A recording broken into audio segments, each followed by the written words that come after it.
Welcome to Keeping Score. I'm Rick Horrow. Each week we bring you insights from the playmakers, deal makers, and rule makers in the world of sports. I'll give you my take on some of the items of the week using my 30 years of experience doing deals for teams, leagues, and players in the $750 billion business of sports. Plus, we'll talk with a central figure in the sports world. The views expressed in this podcast are my own and do not represent the views of Reuters. Let's get started. Big time sports week. We've had World Cup, obviously, football just around the corner. But let's talk baseball. Washington, D.C. celebrates the Home Run Derby, the rookie game, the trade fest called the Baseball All-Star Week. And frankly, it is a big time to push the reset button as summer continues halfway home for Major League Baseball. Dan Colarusso, our world global editor and guru, hopeless Met fan. What happened to your Mets? I don't know, Rick. They apparently don't know how to play baseball very well. But neither here nor there, because there are perfectly good teams in perfectly big markets who are performing very well. And, you know, baseball still isn't catching fire. It's interesting. You have the Yankees and the Dodgers and all those teams playing the way they expected. The Red Sox are doing well. Yet baseball, you mentioned ratings are going to be down. What's the diagnosis for America's pastime? Yeah, well, the scene set's even more amazing when you think about it. Fewer than 30,000 fans on average for the first time since 2003 as they turn to the second half, about 5% decrease. Let's call it the stratification in business terms. You know, this year there may be as many as 6 teams winning 100 games, which is great. But there also may be as many 5 teams losing 100 games, which means the pennant races aren't going to be as interesting. You have all-stars who will probably be traded by the time this is posted. Nothing worse than a team who has their one big player making the all-star team, and then all of a sudden they're gone. And the whole trade early guys wears me the wrong way. What about you? Yeah, I don't know how it rubs me because at base, you know, professional sports has become financial engineering and asset allocation, right? But I think it bores the hell out of fans. I mean, baseball's a long season. Basketball's a long season. When you have teams going into funks and deciding early that they have to sell their winners, or kind of take, dump contracts or take on big contracts of guys who are failures. That kind of, it doesn't make for an interesting game. I think we get back to the game. You know, so many of your best guests talk about that. Like the product you put on the field has to be good. And we're in a situation where, every team that's under 500 now feels like some edition of the Pirates from the 1990s and early 2000s. Yeah, and I guess even better, value-wise, too, you could say Major League Baseball, for Rob Manfred's perspective, is doing a good job based on average franchise value. They're worth about $1.6 billion a team, according to Forbes, 7% more than last year. But the team's revenue is interesting. The Yankees sit on their own top group, 20% more revenue than any other team. Then the second group, the Dodgers, the Cubs, the Giants, the Red Sox, are teams in big cities with strong brands. That third group, by the way, the Mets, I know they're in the big city, but you consider them the third group, and the Blue Jays, and then there's basically everybody else. The Rays and the A's bring up the rear. They need new stadiums, but the bottom line is Major League Baseball needs to sustain and grow and make sure their weakest markets are strong enough, because like anything else, you're only as strong as your weakest link. Right, and over a long season, you need new storylines. The Yankees are a great storyline this year, as much as I hate to say it. The Yankees are a great storyline this year. But it's a long time to stay with one storyline. You like the idea of a team coming up from nowhere, like I think the Diamondbacks did a couple of years ago. You like the mystique of the Cubs or the tradition of the Red Sox. But you have to intertwine those with new stories, and I don't think there are a lot of new narratives around baseball. The games are too long, and I'm actually starting to wonder, just in this conversation, are we at the end of an asset bubble on TV rights, and is that really the thing contributing to the net worth growth of the teams, and is that on the cusp of changing? Is that at the end of something? We talk about it on football and college bowl games being overinflated. maybe the baseball deals just got too big with the regional channels. Is there going to be some consolidation there? I don't know. I mean, there's a talk of relegation. There's some theoretical talk of relegating teams. There has to be a better way to keep the competition more interesting over the course of those 162 games. Let's put it this way. You remember a few years ago we'd had the conversation about the Yankees and everybody else because their cable deal was so much more prolific. And now at least the regional deals are higher for many of the teams, which gets them in the ballpark. The Phillies, for example, obviously the Cubs, even the Cardinals now too. But it's also the combination of advanced media. Major League Baseball's network, 67% spread around the teams, and advanced media, about 100%. We're talking about digital. We're talking about getting Twitter and Facebook and others involved like we are with other sports. So I'm not as worried about that because if the traditional TV bubble bursts, then another bubble gets created. I'm a little more worried about the kids who are always going to play something else. Maybe it's football. Maybe it's now soccer. With some of the World Cup, you got to make up a lot of ground. Maybe it's obviously basketball. And, bringing us to our guest, Cal Ripken Senior Foundation, run by Steve Salem, the president, 78 youth development parks in 22 states, and big announcement over next week with new facilities that are being done in Baltimore, Pittsburgh, Washington, other cities like Chicago and Detroit and Miami. And the whole key to this is that Cal Ripken Jr. lends his name to a foundation on behalf of his dad to grow the game with kids all over America, inner cities, reservations, suburbs, everywhere else. Steve Salem, the head of the foundation, talks a bit about goals and objectives. Here's what Steve Salem has to say. Business of sports, trillion-dollar sports business, and in many ways it revolves around some of those key industry leaders who have the right business acumen but also the ability to do the right thing.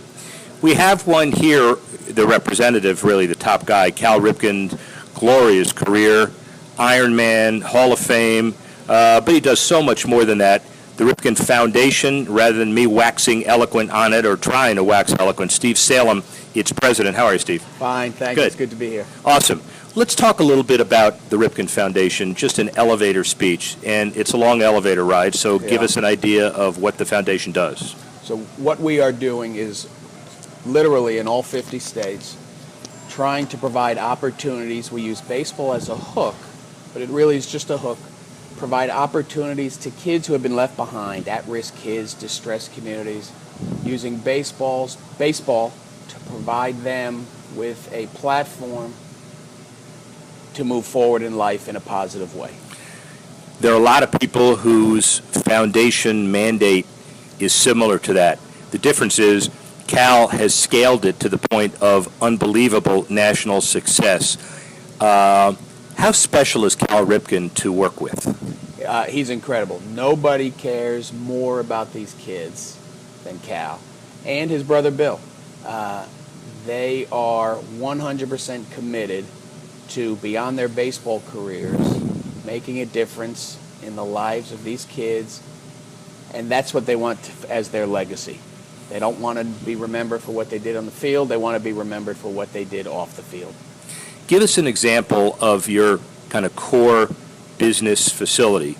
Perfect world, mixture of fields, education. We understand that there is a STEM training involvement as well, female empowerment. You do it all. Yeah, we're doing a lot of things. We really are broken down into two primary areas. First, we build what we call youth development parks, which are synthetic turf, $1 million plus parks in the toughest neighborhoods in America, so that the kids who reside there have the same opportunities to play and play anything that our kids have. Now, these parks happen to be state-of-the-art, spectacular places, and if they want to play competitive sports, now they have the opportunity. If they just want to go for a walk and play kickball with their friends, now they have that opportunity. And then the second thing we do is we have a group of programs like the ones you mentioned, STEM. We're putting STEM centers in inner city schools.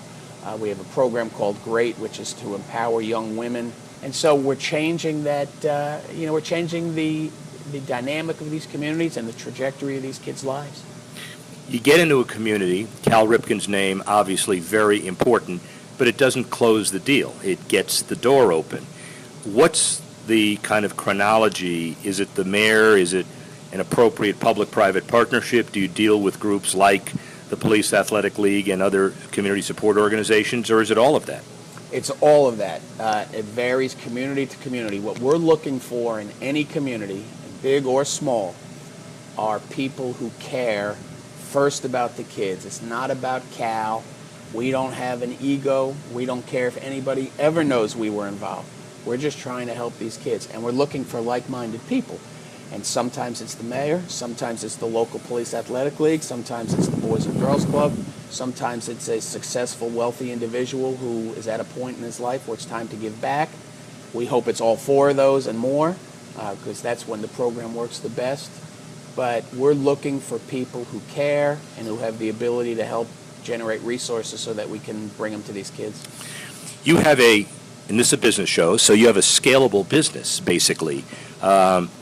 Give me an idea of the numbers, your organization itself, and your goals and aspirations, and how many projects do you want to do in a certain period of time? Right. So we, 12 years ago, we were basically a $1 million organization.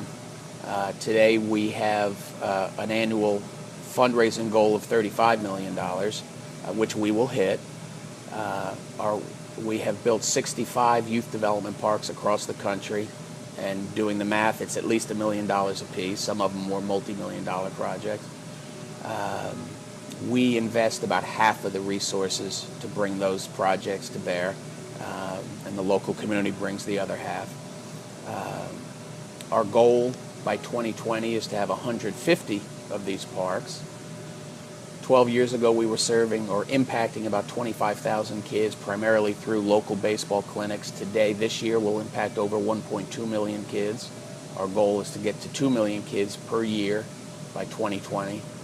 So it's been a fun ride. It's a little bit overwhelming, but Cal's name carries a lot of clout when you go into these communities. But it's his passion and his commitment. I mean, he really passionately cares, and it's contagious.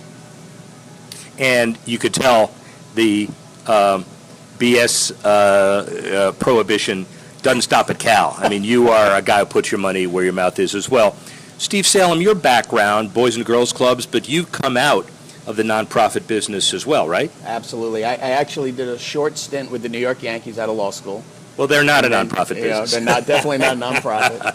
And then went to Boys and Girls Clubs of America for 15 years. Ended as the vice president of government relations there, running the government relations office. And then went over at the request of Cal and Bill to the Ripken Foundation. It's an interesting experience. Can you give us some sense of the similarities and differences, probably more similarities, between running a mid-level corporation versus the nonprofit that you're running today? Well, to me, my philosophy is there's no difference. You need a product that people want to invest in.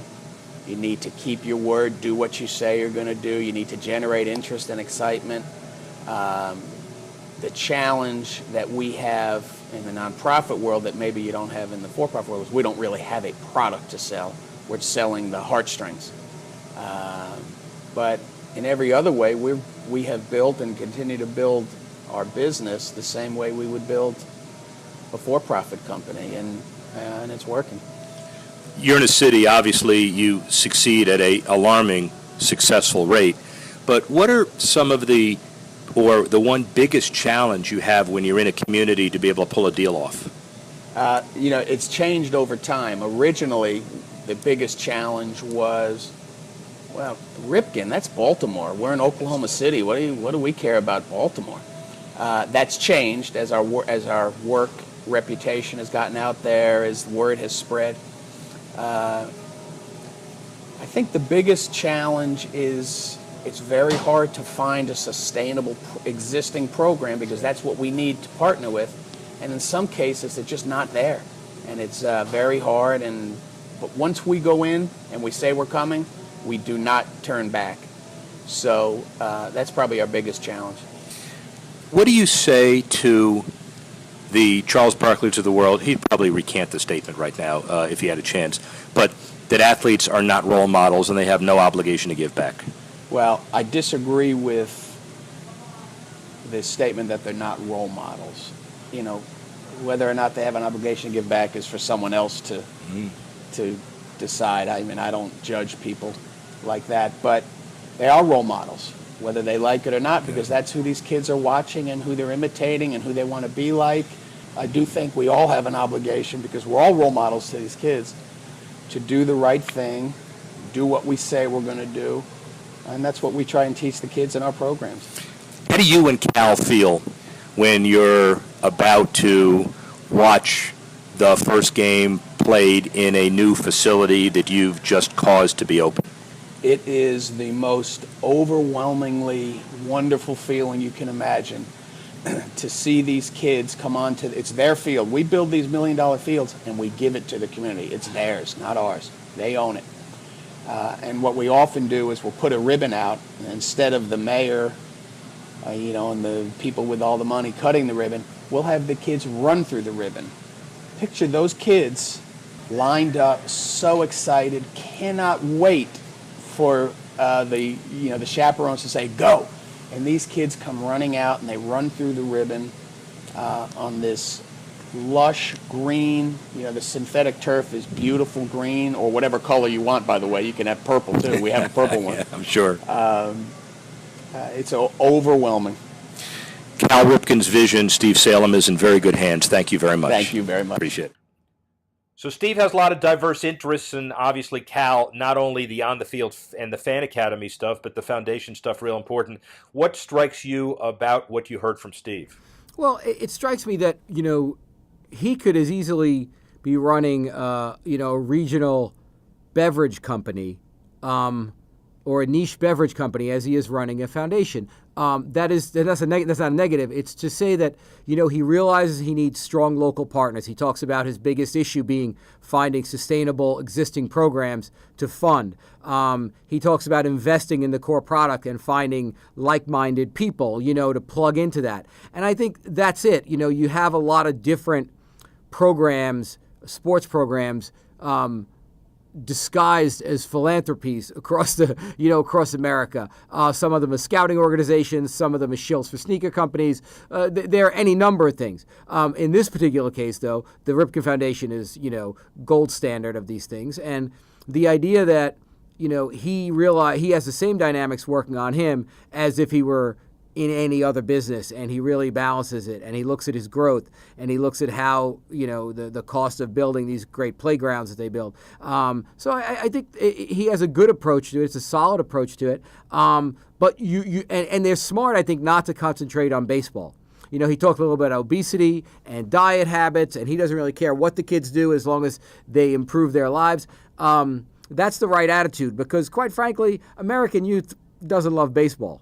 That's the reality of it. Baseball is increasingly becoming an international sport. The feeder systems for the U.S. are going into basketball and other things. So you don't get, you're not going to captivate kids around baseball anymore. And they're smart to look around a bit.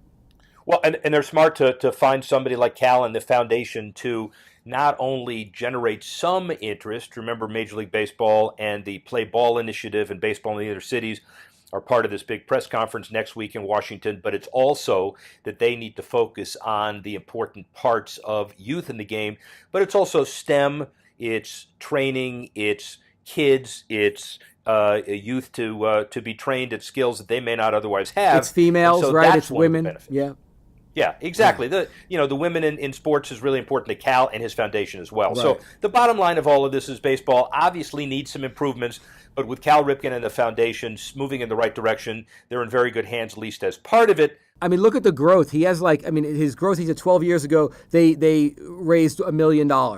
And today their goal is $35 million, which they expect to at least hit. So, I mean, if you look at that kind of growth, it shows that they've engaged the right communities, they've engaged the right partners. And where do you go from there? And how do you talked about scale. Well, how do you scale? He talked a lot about urban areas. What about rural areas, which are so underserved technologically? How do you come in and take over a facility in a rural area and wire it for the internet.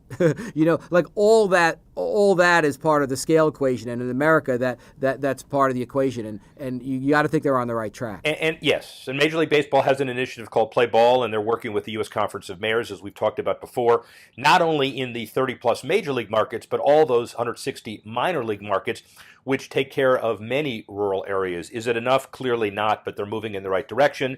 Everybody's excited about the All-Star Game. I'm particularly excited about the Home Run Derby. We'll talk soon. Rick Horrow, speak with you next week. Thanks for listening to this edition of Keeping Score. Our producer, Alex Cohen. Associate producer, Freddie Joyner. Assistance provided by Carlos Swadek, Tanner Simpkins, Jesse Leeds, and Jamie Swimmer. And the executive editor of Reuters Digital, Dan Colarusso. I'm Rick Horrow. Thanks again for listening. See you next time on Keeping Score.